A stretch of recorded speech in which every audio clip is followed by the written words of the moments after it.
Ang malaking ilog, guys. Ang ganda. Medyo maano lang ang tubig. Malabo kasi umulan noong nakaraan. 4 na araw. Kaya medyo malabo yung tubig. Pero yan ang barko nila. Ang kanilang boat.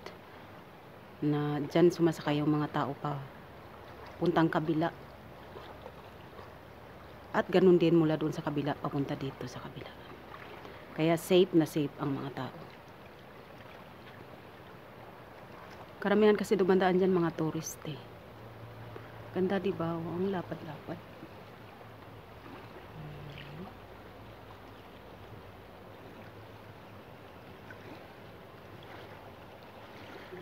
Ganda sana ito kung mas ano yung tubig, mas malinaw. So ayan. Tapos, ayan ang kanilang plastic na bulaklak. So yan ang loob ng restaurant, guys. Malinis. Tapos maraming kumakain dito mga iba't ibang mga lugar. Galing sa iba't ibang lugar. So ayan, ang ganda.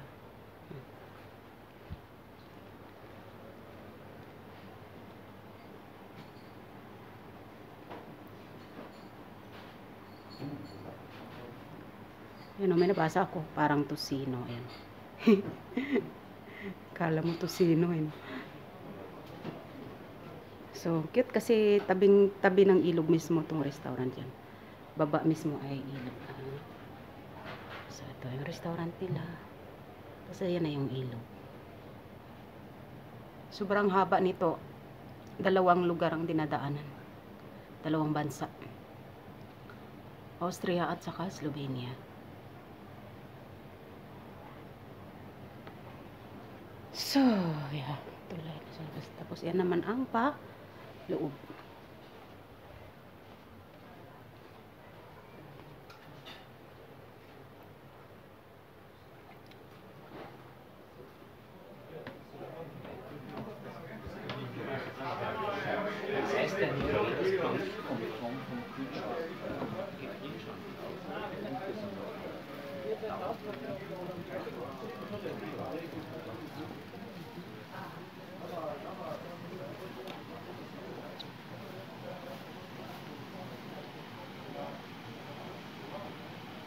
So, nandito na tayo sa labas, guys. Ito yung kanilang tulay na may displaying bulaklak magkabilaan. At ayan ang ilog.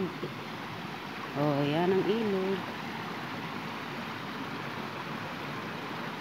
So, punta tayo banda doon sa pinakaano ng bungad ng tumatawid na mga turista.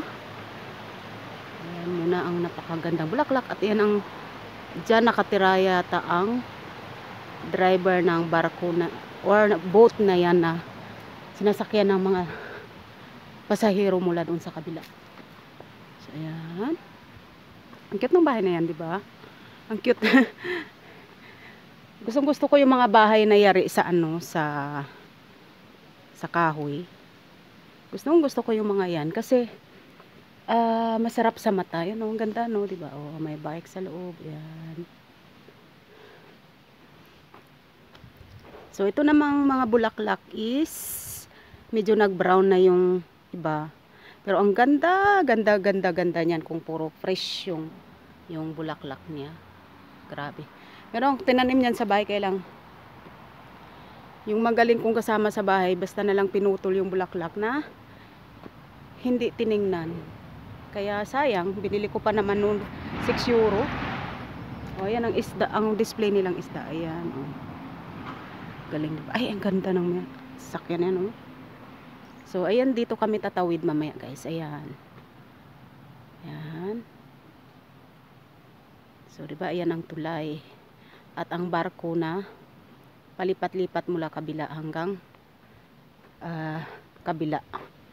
Mula kabila tapos lipat sa kabila. Ayan, ganda ng sasakyan ano.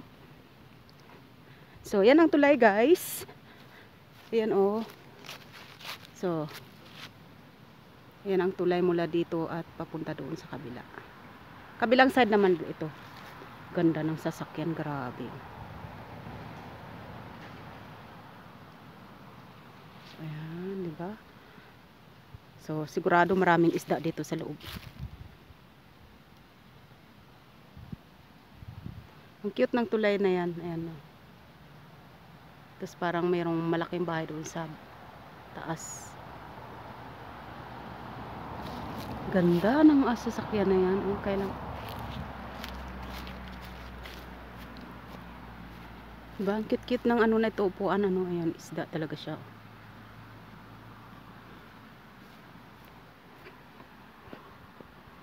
Diba? Ganda ng bahay. Grabe yung sasakyan. Ganda. Cabrio. So, ayun. Picturean natin dito sa gilid. Ayan o. Ganda. Diba? Kung amin sana yan, hindi. Nangarap muna tayo guys ng gising kasi ganun talaga. So, ang pangarap is nagiging totoo yan kapag nangarap tayo ng nangarap at sabayan ng sipag. Maraming salamat po guys sa inyong walang sawang pagsuporta sa aking small channel. Thank you so much. Have a nice day.